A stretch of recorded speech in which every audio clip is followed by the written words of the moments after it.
call to order the regular meeting of the West Valley City Council, and let it be known that council members Christensen and Rushton are excused this evening, attending to city business. Each week we take turns doing the opening ceremony. Today happens to be my week's turn, and we have different clergymen from time to time come offer up words of encouragement or prayer, different things.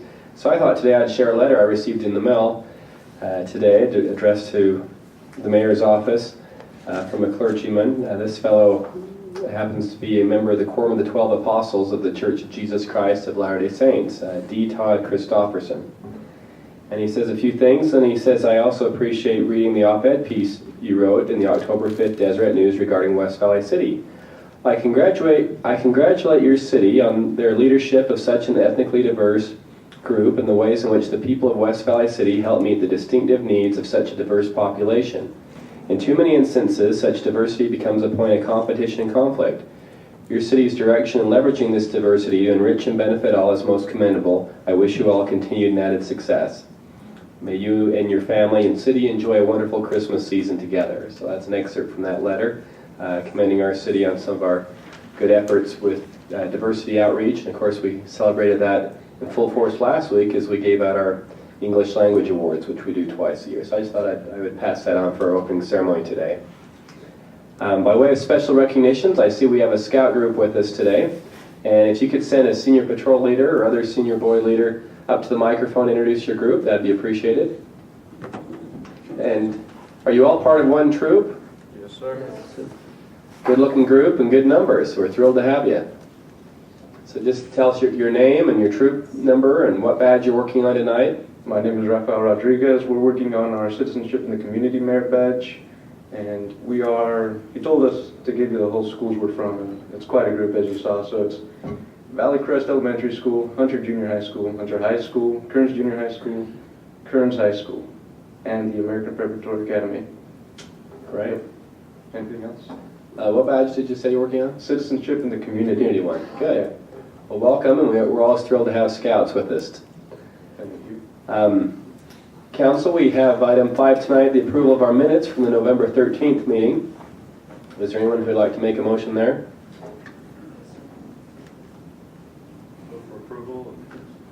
Move for approval of the minutes of November 13th. Second. Okay, thank you both. Any discussion there? All in favor of approving the minutes, say aye. Aye. The minutes are approved. We have a special Employee of the Month presentation we'd like to make at this time, and we've asked Council Member Steve Bueller to do that on our behalf this evening. So, Councilman? Thank you, Mayor. Detective Corey Newbold, you here? Stand up, please, so we can properly recognize you. And Detective Justin Boardman. Thank you. This nomination was made by Paula Lozano. I'll just read this, and then we'll give you our thanks and our applause. In September, now Detective Newbold was assigned to patrol. He was dispatched on a call that was initially deemed a suicidal call, reported to dispatch. Officer Newbold responded and made contact with the resident. The woman was upset because her son's wheelchair was going to be taken. The wheelchair in question is used by the resident as a portable wheelchair for use when transporting her son and was going to be repossessed. Officer Newbold contacted the Evidence Division to see if a wheelchair was available that could be converted for the resident, but unfortunately, no wheelchair was available.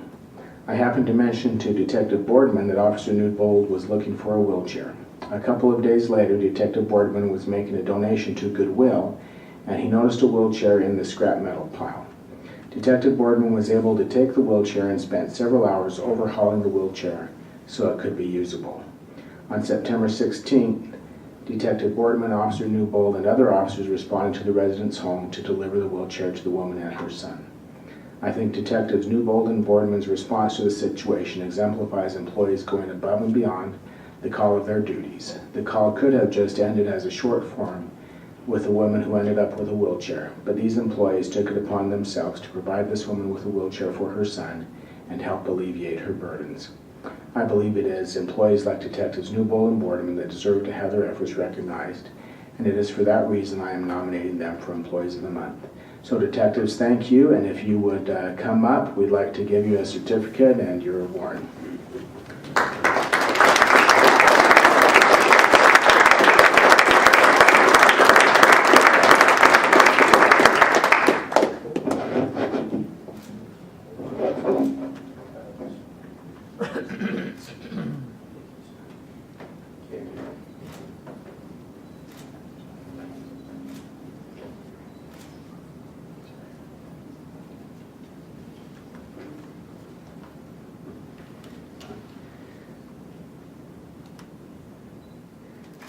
And go ahead and get your picture taken. We hope you're not undercover or anything. And then we'd like you each to tell us who's here with you, supporting you. We see other officers and here, and let us know who's supporting you tonight. And if you have any other words you'd like to say, telling us what great employees and police officers you are, we'd appreciate that too.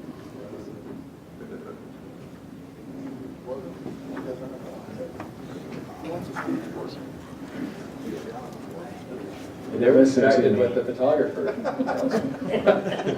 So do you have anyone here with you today to cheer you on? Our peers, yeah. Yep, our peers. And they're more than just peers, they're brothers and sisters in the trenches there, aren't they? And we appreciate the camaraderie in our department. Anything else you want to say? We can't let you off that easy. No. We appreciate everything. Yeah, thank you. Okay, it's a good example, Scouts. Men, a few words, but lots of good actions. Those are good aspirations to aspire to. And since we think so much of you, we won't require you to stay for the remainder of the meeting, although, of course, you always have that option, being as it is a public meeting.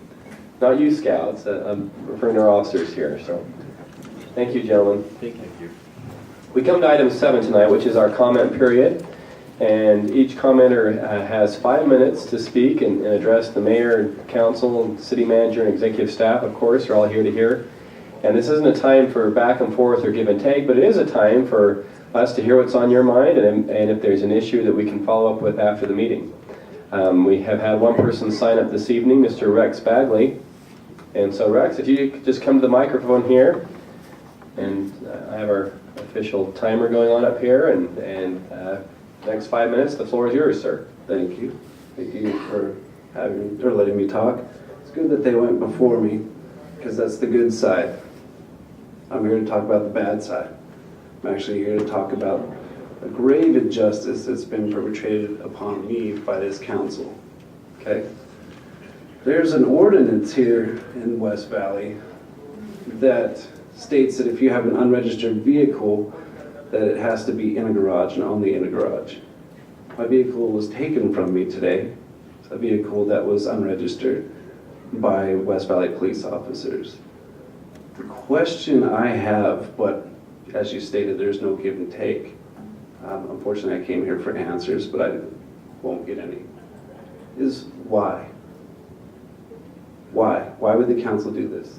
Why would the council do this in the face of basic human rights, basic civil rights, case law? There's lots of it. It's been taken from me today, and like I said, I was here to find out why. That's all I have to say. Okay. Thank you. That ends our public comment, but of course now it's time, City Manager, we have comment time for you, and maybe you do want to address this a little bit, or maybe not at this forum. It's of course up to you. Mayor, I'll just make a quick comment. I know that, for example, the gentleman, and I forgot your name, I Rex. apologize, Rex Bagley? Bagley, has spoken with Lane Morris. I don't know if he's spoken as well with anybody from the police department, but I know the ordinances have been explained to him and why they are in place and what the meaning and thinking behind them are. If I were to make any comment, it'd probably be more for the general public, as attendees that are here, as well as anybody that might be watching on the internet. Our ordinances, and particularly this ordinance that's been referred to, has been in place for quite some time, many years. It's been tested both in terms of challenge. Can't remember if we've ever actually been challenged in court from a legal standpoint as to whether the ordinance was valid or not, but I know that we've had many legal opinions that it is. The basic purpose for it, of course, is to maintain cleanliness and aesthetic appearance and other safety issues that can sometimes, I'm not saying were in this particular case, but can sometimes arise from having unregistered vehicles or otherwise or inoperable vehicles in the street. That same ordinance that he's referring to also addresses a number of other, like I mentioned, cleanliness and maintenance issues that go on with residences in the city. And as I mentioned, we've been enforcing these for some time.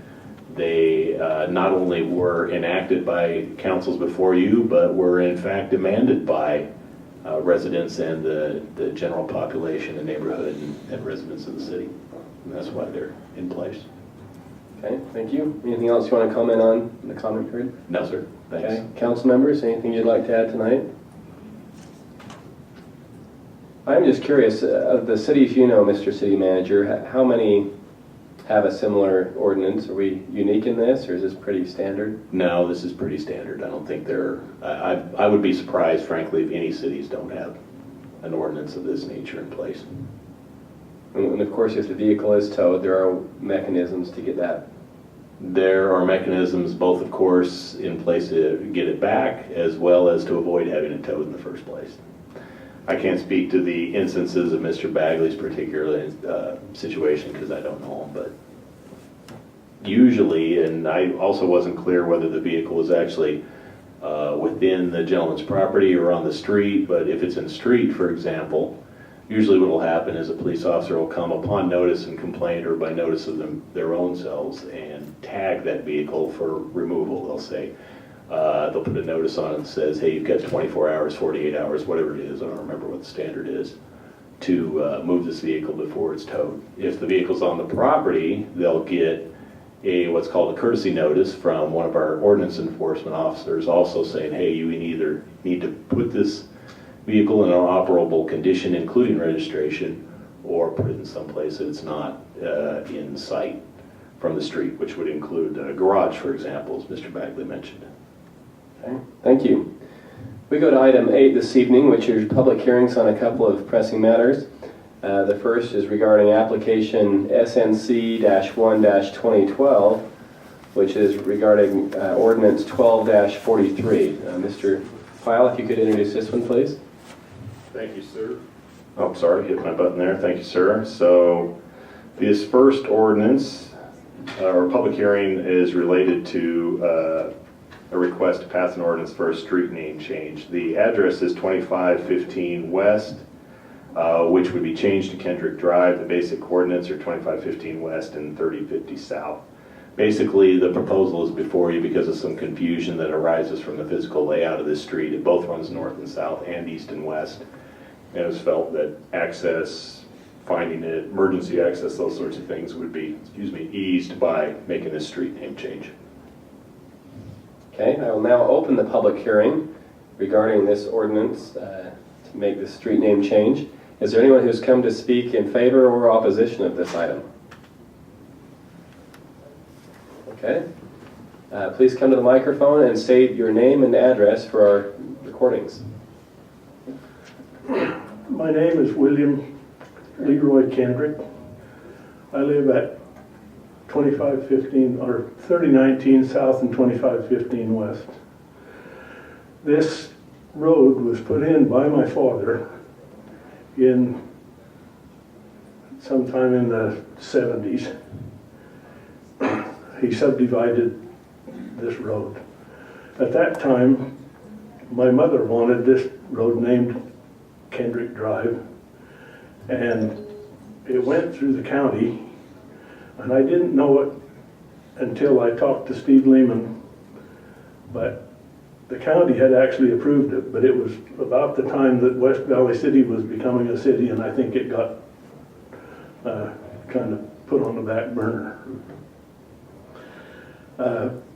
This property has been in the Kendrick name since the pioneers came across the Jordan River. My great-grandparents homesteaded on this property. I don't know exactly when. My grandfather and grandmother was married on this property in 1896, and it's been in the Kendrick name. I'm the only Kendrick left on it, but my two sisters are both living on this street. And it's something my mother wanted done years ago, and it's just been kind of kicked around, and so we finally thought maybe it was time to do it. Thank you. Okay, thank you, Mr. Kendrick.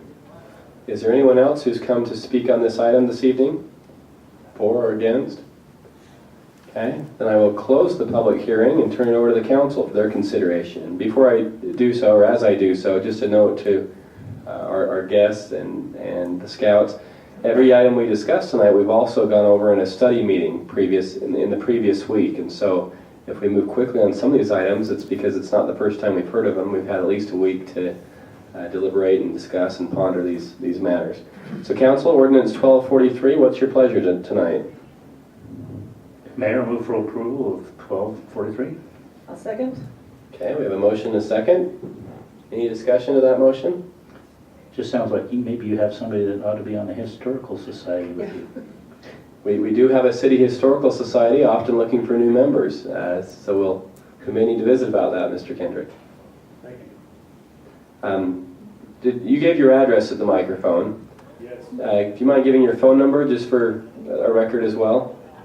801-973-6348. Great, thank you. We may be giving you a call there.